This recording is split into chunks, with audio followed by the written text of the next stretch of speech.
네, 감사합니다. 오늘 우리가 함께 나눌 말씀은 누가복음입니다.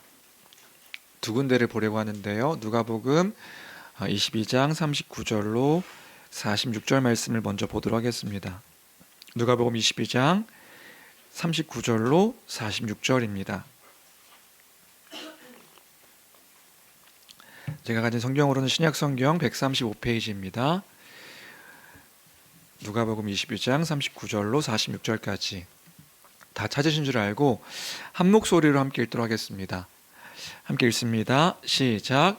예수께서 나가사 습관을 따라 갈람산에 가시매 제자들도 따라갔더니 그곳에 이르러 그들에게 이르시되 유혹에 빠지지 않게 기도하라 하시고 그들을 떠나 돌 던질 만큼 가서 무릎을 꿇고 기도하여 이르시되 아버지여, 만일 아버지의 뜻이거든 이 잔을 내게서 옮기시옵소서.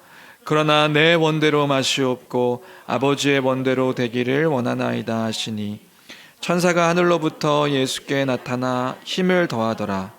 예수께서 힘쓰고 애써 더욱 간절히 기도하시니 땀이 땅에 떨어지는 빗방울 같이 되더라. 기도 후에 일어나 제자들에게 가서 슬픔으로 인하여 잠든 것을 보시고 이르시되 어찌하여 자느냐 시험에 들지 않게 기도하라 하시니라. 아멘. 23장 32절로 38절까지의 말씀 또 한 구절 다음 장입니다. 23장 32절로 38절까지입니다. 또 같이 읽습니다. 시작.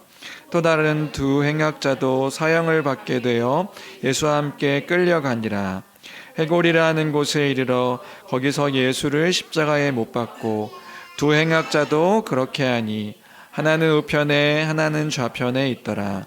이에 예수께서 이르시되 아버지 저들을 사하여 주옵소서. 자기들이 하는 것을 알지 못함이니이다 하시더라.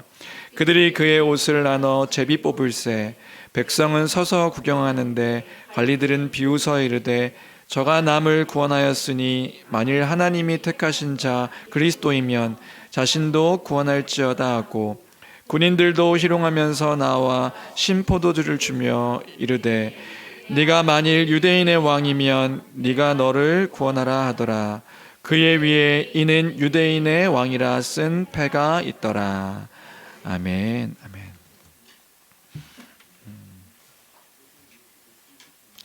내일 지구의 종말이 와도 오늘 나는 사과나무 한 그루를 심겠다는 유명한 명언이 있습니다. 누가 한 말인지 여러분들 혹시 아시나요? 네, 많은 사람들이 17세기의 네덜란드 합리주의 철학자인 스피노자의 그 말이라고 이렇게 알고 있습니다. 그런데 정작 스피노자는 그런 말을 한 적이 없다고 이야기를 하네요. 그리고 유럽에서는 오히려 스피노자가 아니라 종교개혁자 루터가 한 말이라고 그렇게 이야기되어지고 있다고 합니다. 그런데 루터도 그런 말을 한 적이 없다고 하네요. 그러니까 이 말은 누가 한 말인지 사실 잘 알려지지 않은, 그러니까 결국적으로는 알려지지 않은 명언이라고 합니다. 그럼 어떻게 이게 스피노자의 말이 되었고 루터의 말이 되었을까? 1900년도에 이르러서 어떤 사람들이 스피노자가 이런 말을 했다더라, 루터가 이런 말을 했다더라. 그래서 그것들이 와전되어서 이제 스피노자가 한 말로 루터가 한 말로 이렇게 정착되어진 것이라고 합니다. 그러니까 누가 한 말인지는 정확하게 모르는 명언인 것이죠. 그렇지만 이 명언을 많은 사람들이 들어봤고 또 한 번쯤은 생각해 봤을 말이어서 이게 어떤 의미인가, 그 의미를 기억하는 것은 중요한 것 같습니다. 의미를 기억하는 것이 누가 한 말인가 보다 더 중요한 일인 것 같습니다. 이 명언이 주는 의미는 무엇일까요? 내일 지구가 멸망하는데 왜 사과나무 한 그루를 심겠다 이렇게 이야기한 것일까? 사과나무가 자라기 위해서는 내일도 있어야 되고 미래가 있어야 되는데 굳이 왜 나는 오늘 지구가 멸망하더라도 사과나무 한 그루를 심겠다, 뭐 이런 의미일까요? 나는 긍정적인 마음을 가지고 이 모든 것들을 그럼에도 불구하고 종말이 있다 할지라도 극복하겠다, 뭐 이런 의미일까요? 희망을 잃지 않겠다, 뭐 이런 의미일까요? 그런 의미는 아닌 것 같습니다. 그런 의미가 긍정적으로 이것들을 맞이하여서 나는 이것들을 극복하겠다, 이런 의미보다는 오늘이 마지막 날이라고 한다면 그 마지막 날이 나의 인생에 있어서 중요한 날일 것이고 또 중요한 일을 해야 할 텐데, 그럼 중요한 일이 무엇인가? 나에게 주어진, 아마 그 사람에게 주어진 한날의 그 일들, 아마 그에게는 사과나무를 심는 일이었겠지요.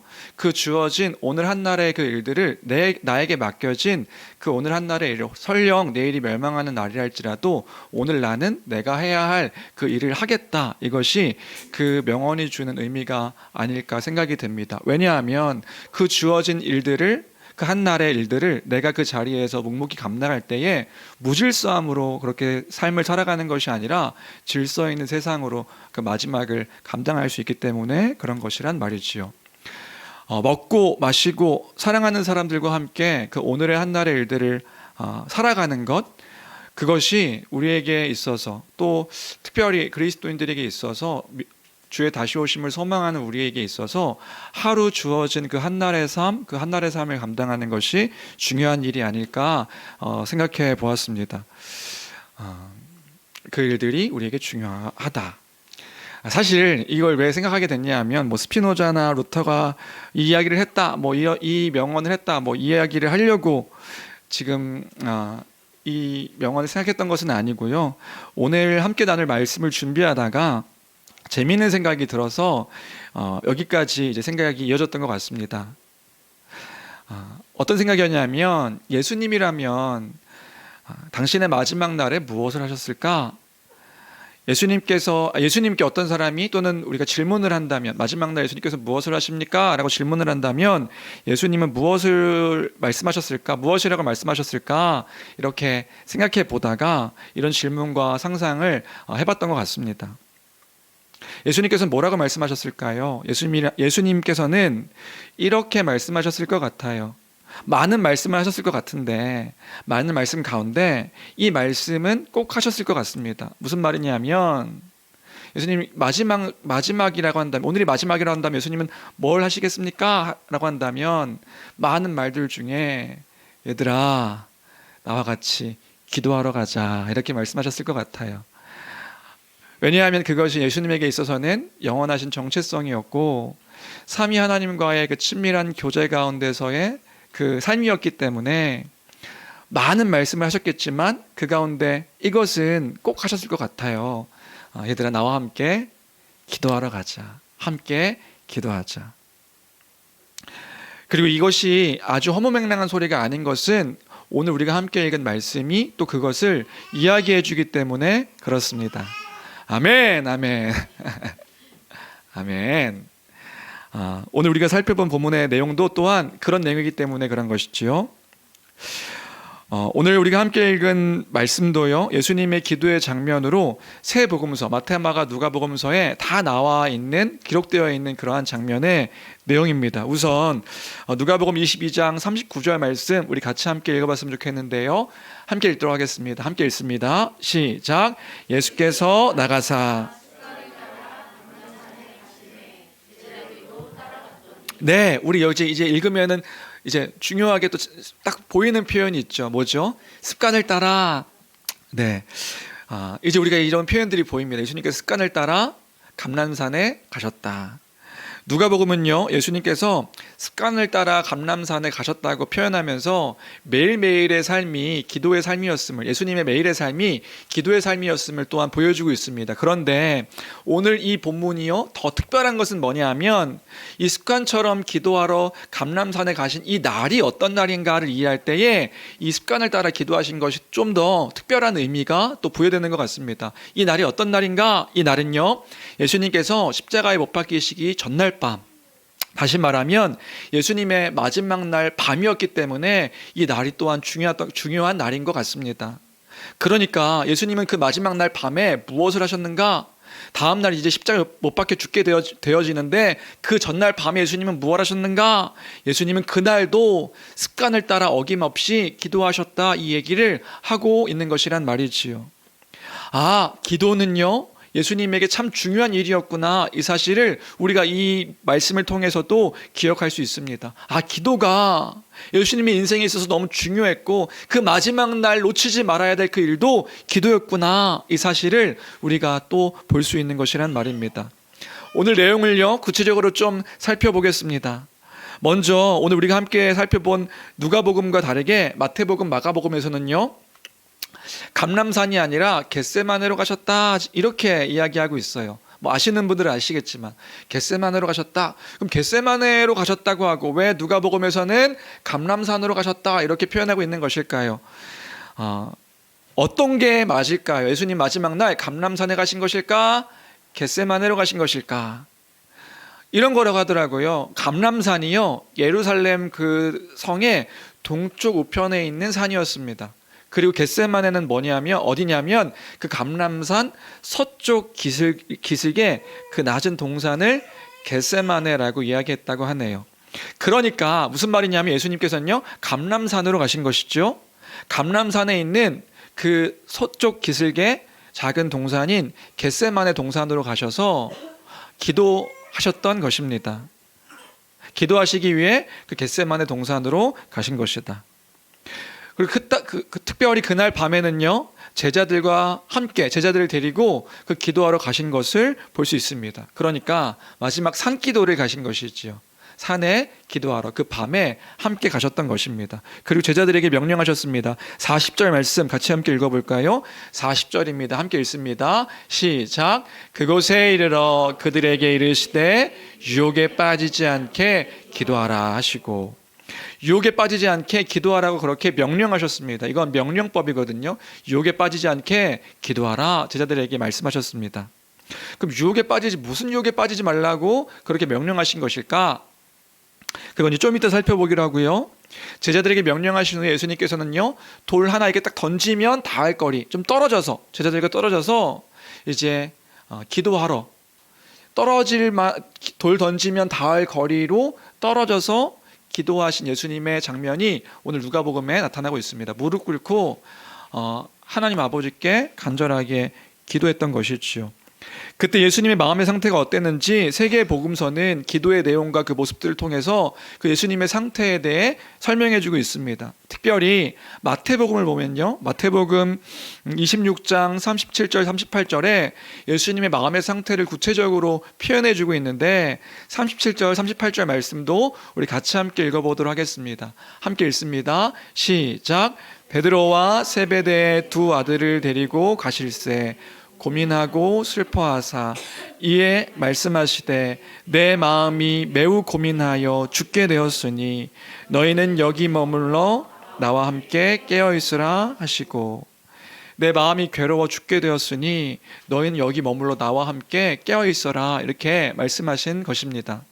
그럼 예수님의 마음의 상태가 지금 어떤 상태인 거지요?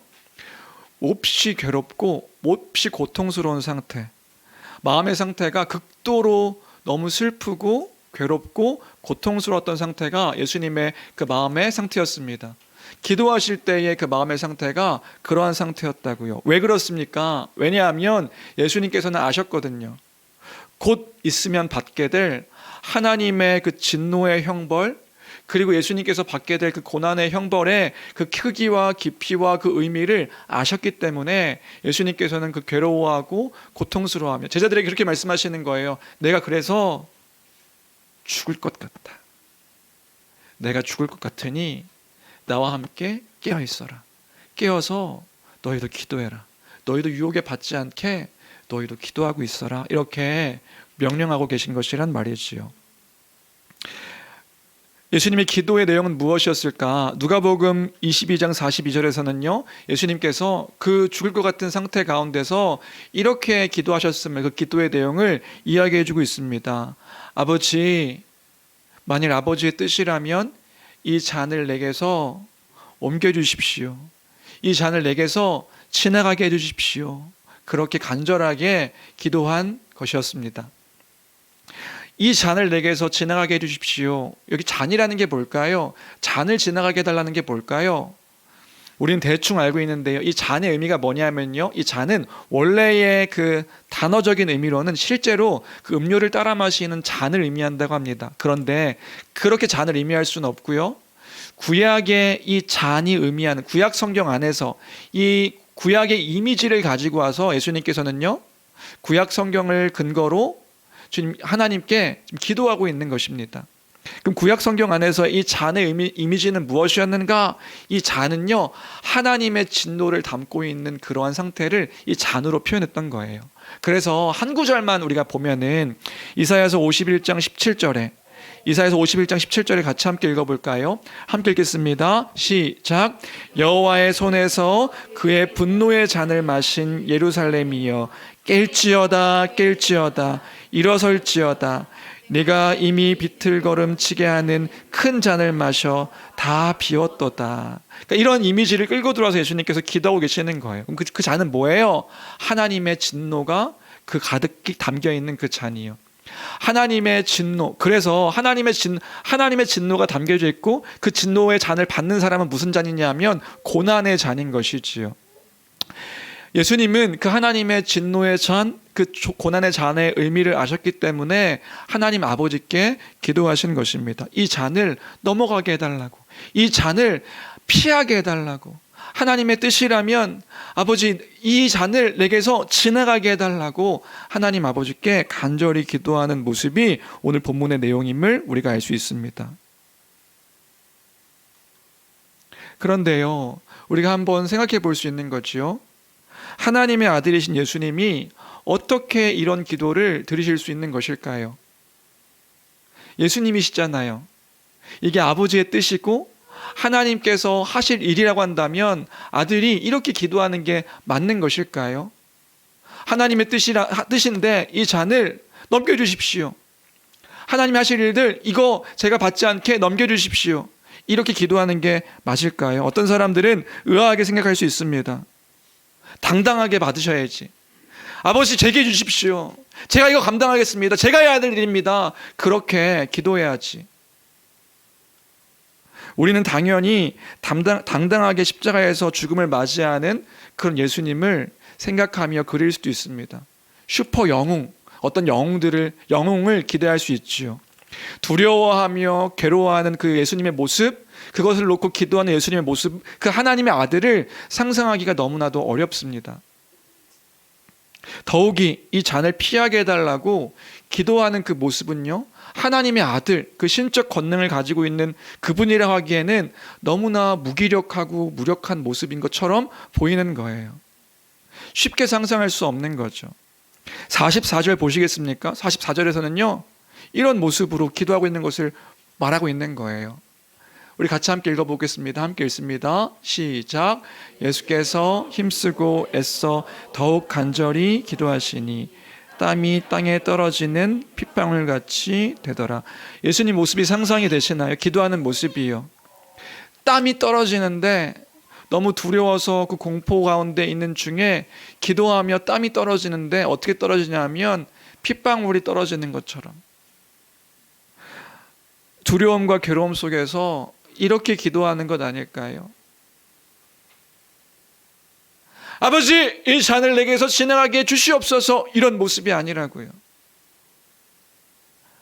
정말 애절하게 기도하는 거예요.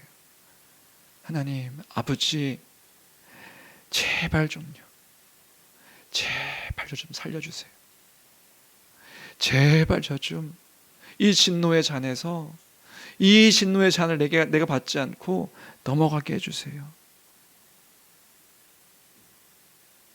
막 땀을 철철 흘리면서 그게 핏방울처럼 뚝뚝 떨어지면서 간절하게 기도하는 그 무기력하고 연약한 예수님의 모습이 이 마지막 전날 밤에 기도하는 예수님의 모습이었다. 어떻게 그럴 수 있는가? 어떻게 예수님이 이렇게 당당하지 못한 모습으로 기도할 수 있는가? 만약 그렇게 생각하는 분이 계시다면 그것은 아직도 십자가 죽음의 의미, 그 형벌의 깊이를 잘 이해하지 못하고 그것이 무엇인지를 그 복음의 의미를 잘 알지 못하기 때문에 그런 오해, 그런 생각들을 하실 수 있는 것이라 생각이 듭니다. 십자가 형벌은요, 그만큼 두렵고 무섭고 떨리고 괴로운 그런 형벌이었단 말이에요. 상상하는 것만으로도요. 우린 십자가 하면 낭만적인 어떤 사랑의 어떤 상징으로 십자가를 생각하기도 하지만 십자가는 결코 낭만적이거나 사랑스럽지 않는 형벌이었습니다. 그 당시에 극악무도한 죄인이 받는, 그 끔찍한 죄인과 괴수가 죄인 중에 괴수가 받는 그 형벌이 바로 십자가 형벌이었습니다. 그렇기 때문에 더 나아가서 육체적으로도 고통이요, 그 말로 다 할 수, 형언할 수 없는 그 육체적 고통도 고통이었지만 더 나아가서 영원하시고 무한하신 하나님의 그 영원한 진노가 쏟아 부어지는 그 형벌의 장소가 십자가 형벌의 그 자리였기 때문에, 구약의 신명기 말씀을 기억한다면 이 나무에 달린 자마다 저주를 받는, 하나님의 저주를 받는 그 자리가 십자가 형벌의 자리였기 때문에 수많은 사람들이 조롱하고 손가락질하고 모욕받는 것도 큰 일이요, 그 수치스럽고 부끄러움의 그 자리가 십자가의 자리였지만, 단순히 사람들에게 자신들을 따랐던, 자신을 사랑했던 사람들의 그 조롱과 모욕의 장소가 십자가 형벌이었을 뿐만 아니라, 더 나아가서 영적으로는 영원 전부터 하나님과 교제했던 그 친밀한 누림이 끊겨지는 그 영원한 형벌의 자리가 십자가 형벌이었기 때문에 하나님의 사랑 가운데서 외면당하여 그 모든 이들이 받는 그 형벌을 대신 받아야 되는 그 자리가 십자가 형벌의 자리였기 때문에, 주 안에 사랑하는 성도 여러분, 사랑하는 사람들에게 거절당해 보신 적 있으신가요? 그것도 아주 매몰차게 거절당해서 상실감과 실망감을 경험해 보신 적 있으신가요? 그래서 몸부림치면서 홀로 남아 그렇게 슬퍼하며 애통해하며 괴로워해 보신 적 있으신가요? 사람에게 받았던 그 거절도 여러분 그렇게 처절했다면, 영원하신 하나님 앞에서의 그 영원전부터 사랑의 교제 가운데 친밀했던 그 사랑 가운데서의 그 거절과 외면과 그 영원한 죽음의 의미였다면 감히 상상할 수도 없는 그런 일이지 않겠습니까? 예수님께서는 그 십자가의 죽음의 그 의미와 깊이를 아셨기 때문에, 그래서 예수님은 십자가상에서도 그렇게 하나님을 향하여서 그 부르짖으며 외치셨던 것입니다. 그 자리가 그런 자리였기 때문에. 여러분 아시지요? 엘리 엘리 라마 사박다니. 감히 하나님을 아버지라 부르지도 못하며 그 십자가상에서 외치셨던 예수님의 그 외침은 이것이었습니다. 나의 하나님, 나의 하나님, 어찌하여 나를 버리셨나이까. 그때는 아버지도 아니에요. 아버지라 감히 부를 수도 없어요. 나의 하나님, 나의 하나님, 어찌하여 나를 버리셨나이까. 그 버림받은 그 일이 어떻게 예수님에게 당연한 일이 될 수 있겠어요? 그 모든 것을 아셨기 때문에 예수님은 땀이 핏방울처럼 간절히 기도하셨던 것입니다. 그 기도의 장면이 오늘 그 22장의 그 마지막 기도의 내용이었던 것이지요. 예수님께서 그 하나님 그 고통과 괴로움 속에 하나님 아버지께 기도하셨다. 그런데 그때 예수님의 기도가 어떤 기도였는지 기억하는 것이 우리에게 또한 중요합니다. 자신의 어떤 뜻 가운데 이 잔을 넘어가게 해달라는 그 기도와 함께 그 고통과 괴로움과 죽음의 울부짖음의 그 기도와 함께 예수님께서 함께 기도했던 그 기도의 내용은 무엇이었는가? 그 예수님의 기도는요, 거기서 머물지 않고 아버지의 뜻 가운데 거하는 기도였습니다. 아버지의 뜻 가운데 거하기를 바라는 기도였던 것입니다. 이런 거죠. 나의 뜻은 이러하지만, 내가 간절히 기도하는 이 뜻은 이러하지만 나의 모든 일들 속에서 아버지의 뜻 가운데 있기를 원합니다. 내 뜻이 아니라 그럼에도 불구하고 내가 그 아버지 뜻 가운데 있는 자임을 기억하기를 원합니다. 그것이 바로 예수님의 기도의 내용이었음을 우리는 기억해야 될 줄로 믿습니다. 내가 그 안에 있음을, 아버지의 뜻 안에 있음을, 그 가운데 걸어가는 지금 이 여정임을 기억하는 그 기도가 예수님의 기도였음을, 그 걸어가야 함을 지켜달라는 기도가 예수님의 기도였음을 기억하는 우리가 되어야 될 줄로 믿습니다. 이런 예수님의 기도였음을 기억할 때에 예수님께서 제자들에게 명령하신 그 명령이 무엇인지도 우리가 이해할 수 있을 것 같습니다. 예수님께서요, 그 제자들에게 당신의 기도와 함께 이렇게 명령하신 거예요. 너희도 유혹에 빠지지 않게 기도하라. 제자들에게 명령하신 명령은 뭐냐면 46절에서도 다시 한번 말씀하시는 그 말씀의 내용은 뭐냐면 너희가 시험에 들지 않게 일어나 기도하라. 이 명령을 하신 것이란 말이지요. 그러면 이 유혹은 무엇일까요? 제자들이 받게 될, 그래서 유혹에 빠지지 않게, 시험에 빠지지 않게 같은 단어거든요. 유혹에 빠지지 않게, 시험에 빠지지 않게 일어나 기도하라. 조는 제자들을 향하여서 깨어서 기도하라. 명령하신 그 명령은 무엇일까요? 제자들에게도 곧 닥치게 될 시험과 유혹이 있기 때문에 그런 것이란 말이지요. 그러면 그 수많은 일들 가운데, 그 고통의 일들 가운데, 괴로운 일들 가운데 아버지의 뜻 가운데 거하지 않고 자신의 뜻 가운데 거하여서 자신들이 기대하지 않은 일들이 일어날 때에 하나님의 뜻을 놓치게 될 수 있으니 너희 유혹에 빠지지 않게 기도해라. 그렇게 명령하신 것이란 말이에요. 왜요? 사단은 유혹하니까요. 사단은 우리를 시험하니까요. 어떻게 해요? 하나님으로부터 떠난 자로 떠나도록 그렇게 유혹하니까요. 꼭 떠난 자인 것처럼 하나님이 너와 함께하지 않아. 그렇게 우리를 내 뜻대로, 내 뜻 가운데 거하도록 유혹하는 자들이 사단이기 때문에 그 상황 가운데서 자신이 하나님의 뜻 안에 있고 하나님의 손 아래에 있고 하나님의 은혜 아래에 있는 자라는 사실을 놓치게 될 수 있으니 너희는 유혹에 넘어지지 않게, 빠지지 않게, 시험에 들지 않게 기도하라 명령하신 것이란 말입니다. 하나님의 주인 되심이 아니라 내가 주인 되어서 도망치고 자신의 감정과 상태를 따라서 행하려는 모습들이 우리 모두에게 있으니까 유혹과 시험에 빠지지 않게 기도하라 명령하신 것이다. 오늘 이것이요 예수님의 그 마지막 날의 기도의 내용입니다.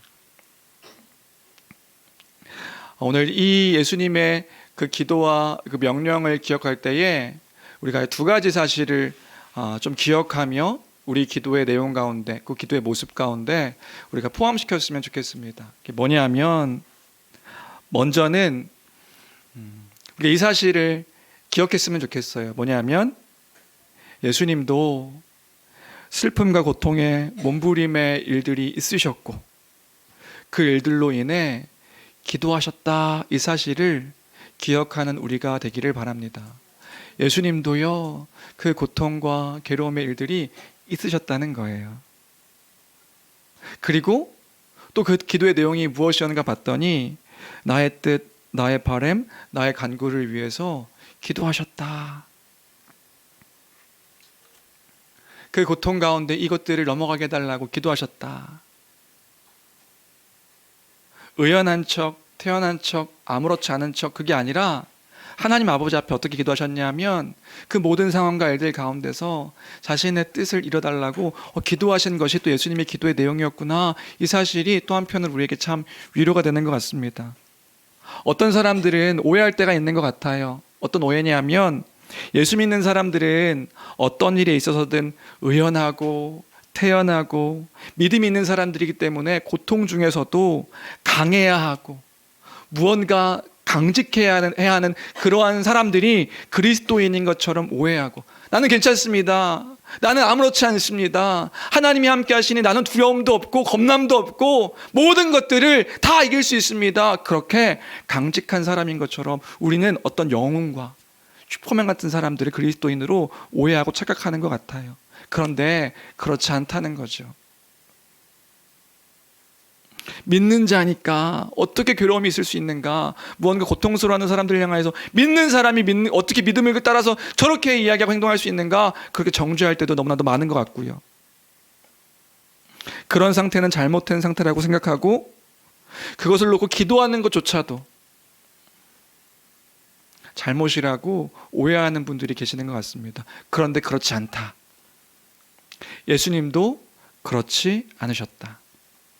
우리의 새 언약 백성의 대표 되시는 예수님, 우리의 모델이 되시는 그 예수님도요, 죄가 많은 이 세상에서 그 계시는 가운데 물론 죄를 지으신 것은 아니지요. 그럼에도 불구하고 고통과 괴로움 중에 기도하셨음을 생각할 때에 이것 또한 우리의 기도의 제목이 되고 우리의 기도의 모습이 될 수 있음을 잊지 않는 교회가 되길 주님의 이름으로 축원합니다. 그리고 이 모든 것들을 주님이 다 아시는 분이시다.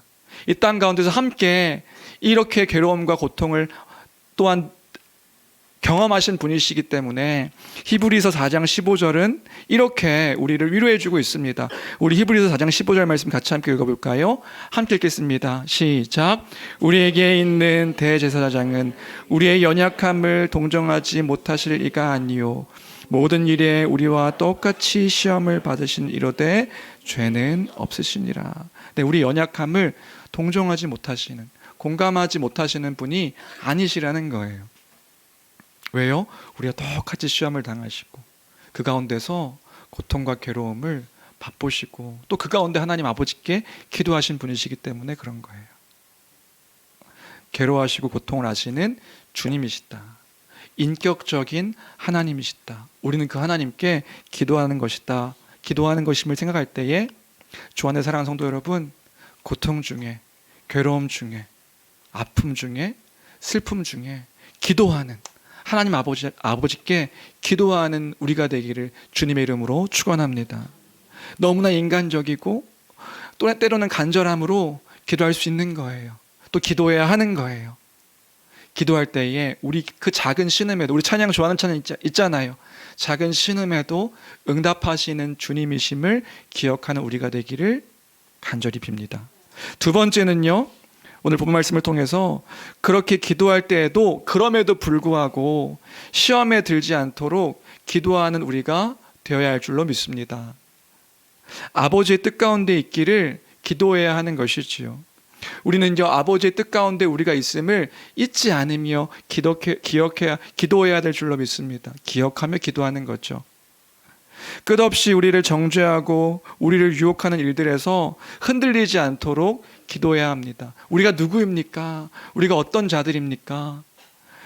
모든 일에서 하나님의 영광을 보도록 기도해야 됩니다. 심지어 내 기대와 그 다른 일들이 일어나고 있을 때에도 우리가 기억해야 되는 것은 뭐냐면요, 우리는 하나님 아버지의 뜻 아래 있음을, 그러니까 내가 나의 어떤 상황과 형태를 놓고 기도할 수 있지요.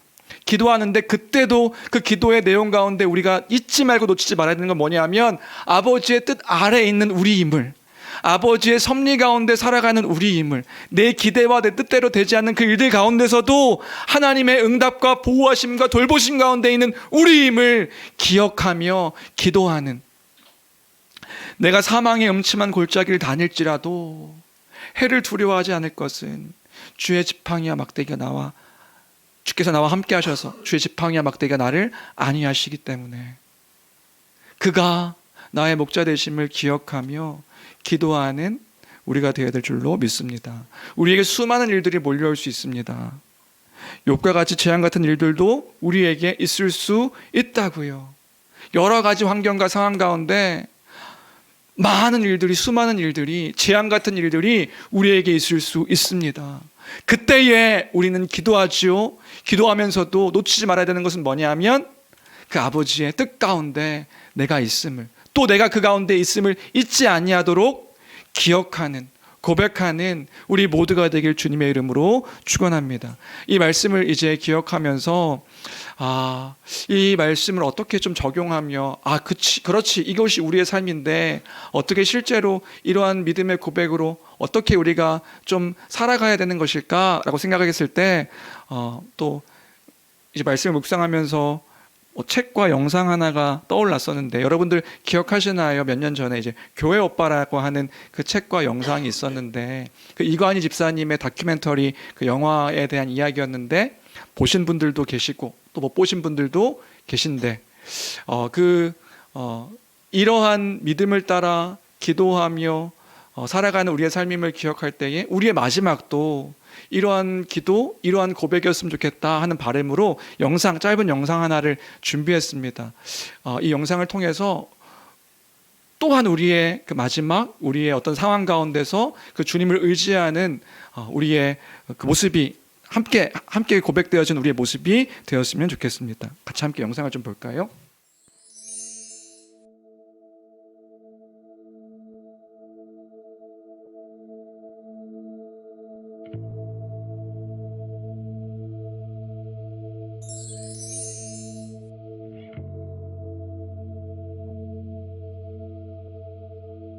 그런데 연속해서 밀려오는 거대한 쓰나미와 같은 그 절망의 현실 앞에 저희 부부가 이 질병이 주는 두려움에 휩싸여 절망하고 좌절하지 않았습니다.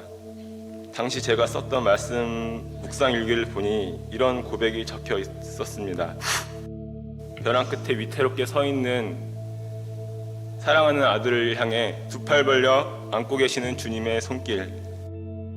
환난 날에 나를 부르라. 내가 너를 건지리니 내가 나를 영화롭게 하리라. 너는 내게 부르짖으라. 내가 내게 응답하겠고 내가 알지 못하는 크고 은밀한 일을 너에게 보이리라. 하나님은 이런 분이심을 믿습니다.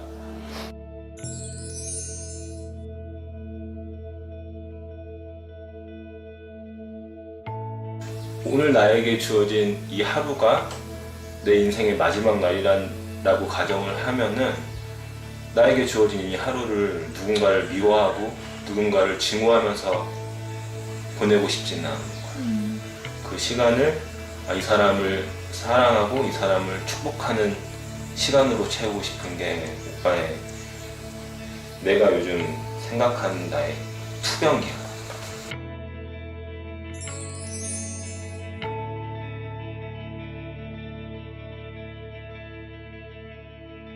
오빠 요즘 기도 제목이 내 안에 나는 죽고 오직 예수님만 사는 삶. 이 어떻게 보면 굉장히 멋있는 말이고 굉장히 어려운 말인데, 근데 이제 생과 사의 갈림길에 서 있는 나나 은주나 우리는 그거를 할 수 있는 상황이에요.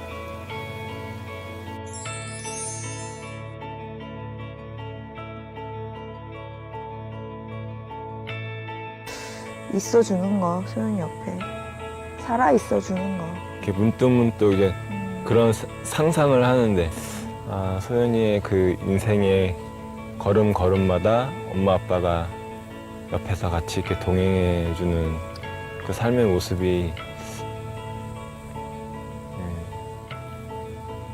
이게 상상만 해도 되게 즐거운데 그게 상상이 아니고 진짜 삶으로 이루어지면 더 즐겁겠지, 더 즐겁고 행복하겠지.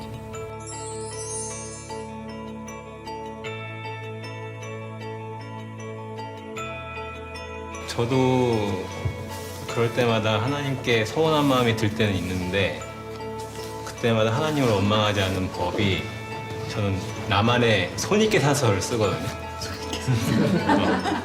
손익계산서. 공대생들은 항상 플러스 마이너스. 여태까지 내가 살아오면서 누렸던 은혜와 좀 플러스 이득이죠. 그 다음에 내가 지금 뭐 느끼는 절망 이런 것들 마이너스 해보면, 플러스 마이너스 해보면 항상 플러스예요. 그러니까 이제 지금 우리가 막 힘들어하고 원망하는 이유는 지금 내가 당한 이 고통의 현실에만 집착을 하고 있지만, 내 삶을 전체를 봤을 때 내가 받은 은혜들이랑 이런 걸 다 계산해보면 감히 하나님께 원망을 할 수가 없다라는 게 이제 제 결론입니다.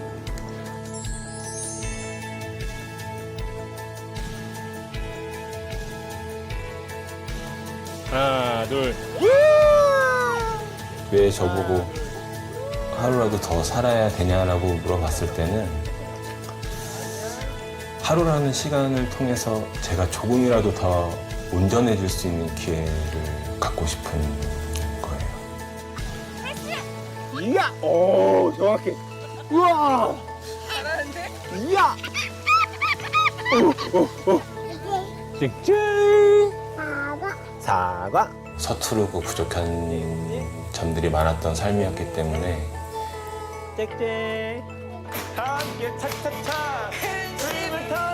하루라는 시간이라도 주어진다면 조금이라도 더 온전하고 좀 성숙한 하루를 더 살 수 있는 기회를 갖고 싶어서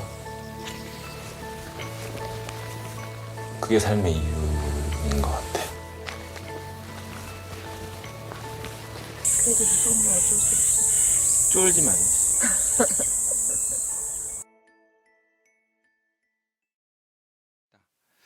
그때 우리는 그 일들을 기도할 수 있다.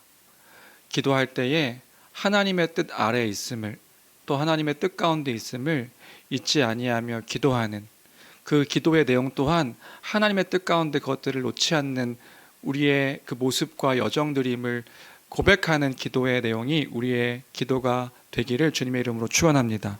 그리고 마지막으로 오늘 마지막 기도훈련이 이번 주가 돌아오는 토요일이 마지막이죠. 마지막으로 예수님 마지막 누가복음에서 말하고 있는 기도의 내용을 살펴보려고 하는데요. 간단하게 보겠습니다. 34절입니다.